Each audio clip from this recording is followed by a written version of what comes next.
titigan mo na ako. Kasi huli mo na yan. Ano ba ang pag-uusapan natin for today's video?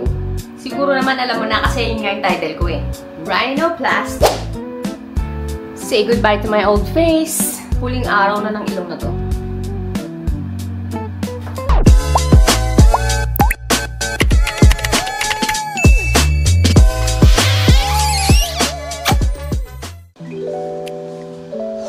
Madami tayong pag-usapan today.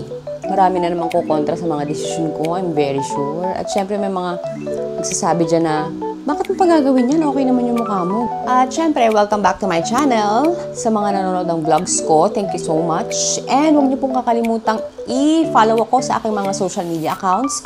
Ilalagay ko na lang yun dyan. And syempre, don't forget to subscribe sa aking YouTube channel para lagi kayong updated sa aking mga videos. Siguro naman nakita niyo sa channel ko kung ano ng topic natin ngayon. Ayon sa nabasan nyo, syempre, nag-iisip talaga ako magpa-rhinoplasty. Matagal ko na siyang gusto dahil matagal ko na siyang iniisip. Ngayon lang ako nagkaroon ng lakas ng loob para ituloy siya talaga. I'm thinking about rhinoplasty for a very long time dahil conscious ako sa aking front profile. Hindi symmetrical ang aking nose and I want to improve myself. Gusto kong mas maging confident sa sarili ko. Gusto kong improve ang aking physical appearance. Hindi lang naman rhinoplasty ang pinaplano kong gawin. Alam ko maraming magtututol, alam ko maraming may mga masasabi, pero una pa lang sinasabi ko na sa inyo na pagdesisyonan ko na. And desidido na ako talaga. Actually, hindi naman siya dahil may pinapatunayan ako sa iba. It's purely for my self-confidence. Meron akong isang tanong sa sarili ko. Actually, marami akong tanong sa sarili ko. Is it a want or a need? Deserve ko ba talaga? Well, sa want or sa need, 60% want, 40% need. I want this because may mga plano ako para sa sarili ko, para sa career ko na makakatulong ang rhinoplasty mag-boost sa bago kong pinapasok ng career bilang content creator. My goal is to have brand deals with beauty, skincare, makeups, and syempre, gusto ko rin i-improve yung sarili ko. Kung may mga nakapanood sa mga videos ko, pag tumitingin ako sa sarili ko, nakikita ko na maganda ako, pero alam kong may igaganda pa ako eh. Hindi pa ito yun. So, seryoso yun kahit sa mga ibang videos ko. Patawa kasi gano'n naman palagi ang ang atake ko. Seryoso yun. Seryoso ako sa bagay na yun. And naniniwala ako na kaya talaga. Kaya pa. Diba? Gusto ko na talagang ituloy yung rhinoplasty ko dahil ready na ako. Physically, mentally. Kasi ang rhinoplasty is hindi lang ikaw magtitiis sa recovery. Mag-a-adjust din ang utak mo dahil maninibago yung sarili mo dahil bagong mukha na yung nakikita mo. Subconsciously, mararamdaman ng utak mo, kung tama yung terms ko, na nasaan yung dating ako. Sino to? Diba? Kailangan handa rin kasi yung utak mo sa mga ganong pagbabago. Need. Dahil napapansin ko sa ilong ko, kung nakikita mo naman sa videos ko, ngayon kasi pinili kong hindi muna ako mag-makeup dahil isa tong videong to sa mga huling video na ito ang mukha ko, na ito ang ilong ko. Need ko siya dahil kung napapansin nyo, ang ilong ko ay a little bit tabingi. Medyo tabingi na yung ilong ko pag nakikita ko sa videos. And mostly gusto ko talaga. So maraming masasabing mga ibang tao. Pero syempre, alam mo naman tayo, wala naman tayong pakialam sa mga ganyan. So ginawa ko talaga tong video na to dahil gusto ko magkaroon ako ng documentation sa aking old face. Oh, yes. Kasi pag ang ilong kasi, nasa gitna yan ng mukha mo. Pag binago mo yan, mababago na yung buong mukha mo. So gusto ko rin i-introduce sa inyong lahat na magbabago na ang mga bagay-bagay. So, sa mga nagsusupport sa akin is I want to thank you all. And sa mga ayaw naman sa decision ko, okay lang din naman. 'Di ba? Kung wala kang sasabing maganda, wag ka na lang magsalita. Ganon. And syempre, may isa akong question na deserve ko ba?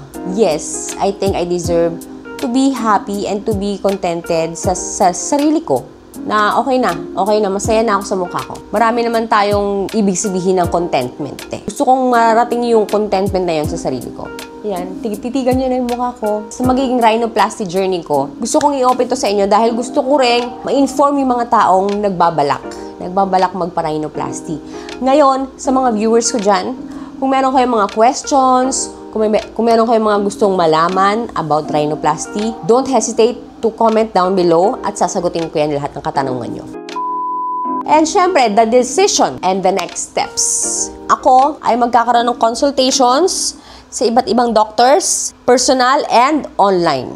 So, magkakaroon ako ng mga content na about sa doctors, kung paano pumili ng tamang doktor para sa'yo. Para sa budget mo, para sa sitwasyon mo, para sa gusto mong ilong, lahat dyan, itatakil natin yan sa mga susunod kong videos. Get ready dahil ang mga susunod kong content ay more on about sa ilong na. Siguro mga ilan niya magkakaroon ako ng mga 15 contents about nose.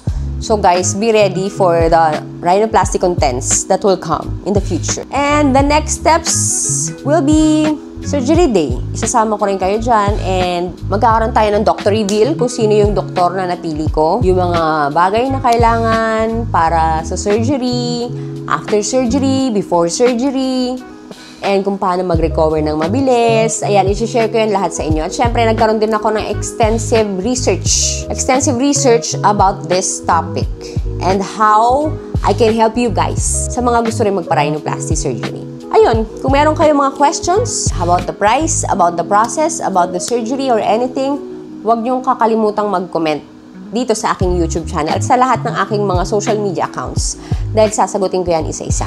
And ayun lang naman ang aking mga gustong sabihin. Kaya guys, titigan nyo na. Titigan nyo na ang mukha ko sa huling pagkakataon. Hindi talaga ako ng makeup. Isa itong video na to sa mga huling videos ko na ganito ang mukha ko. Sa mga gustong magpa-rhinoplasty surgery pala, kasi nag-hesitate, syempre, pag-iisipan nyo muna ng mabuti yan. Make sure na ang pag-rhinoplasty nyo, ang pagpapa-nose job nyo ay para sa inyo, hindi para sa ibang tao. Hindi yung, gagawin ko to kasi gusto ng boyfriend ko na ganito yung ilong ko. No. Para sa akin, my advice is gawin nyo yung mga ganitong bagay para sa sarili nyo. Kasi, halimbawa, yung nag-utos sa inyo na, yung boyfriend na nag-utos sa inyo na magpa-rhinoplasty, hiniwalayan kayo. Nagpailong ka para sa ibang tao. Whatever man improvements ang gagawin mo sa katawan mo, dapat mainly gagawin mo yon para sa'yo. Matutunghayan nyo yung rhinoplasty journey ko from consultation to recovery month by month hanggang sa 1 year post-op update sa aking ilong. So lahat dyan i-document natin yan para marami akong matulungan kung ano ba yung dapat nilang gawing desisyon sa sarili nila. So this is my face. Ilapit natin yung camera. This. Lubos-lubusin nyo na dahil huli na to. Side profile. Front. Side. Makikita mo hindi siya masyadong pantay.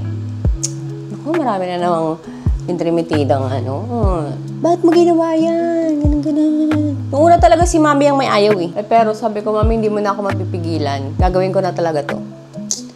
Sabi niya, okay, sige. Basta i-research mo mabuti yung doktor mo. I did it. If you have any questions, suggestions, or even kahit violent reactions, wala naman akong magagawa dyan. Huwag kayo mag-hesitate. Mag-comment sa aking YouTube account, sa aking Facebook, sa aking Instagram, and aking TikTok. Lahat ng content ko sa mga susunod na panahon ay more on about sa ilong. So, nire-ready ko lang kayo guys dahil medyo matagal-tagal nyo ako makikitang fresh. Okay? So, ayun lang naman. Gusto ko lang namang sabihin goodbye, my old face. Wow. And marami tayong pinagsamahan. Thank you sa lahat ng naitulong mo sa akin, old face. And ako pa rin naman to kahit magbago ang itsura ko. Gusto ko lang ng document kasi ito na yung last. Marami rin kinita ang mukhang ito. Marami rin akong naloko. Sa mga nanonood ng mga videos ko, ng mga vlogs ko, nagla-like, nagpo-follow sa akin, thank you so much. And huwag niyo ako kakalimutang i-follow sa aking mga social media accounts. And of course, huwag niyo rin kakalimutang mag-subscribe dito sa aking YouTube channel. And do not forget to click the notification bell para lagi kayong updated sa aking mga videos. Bye! Goodbye to my old face!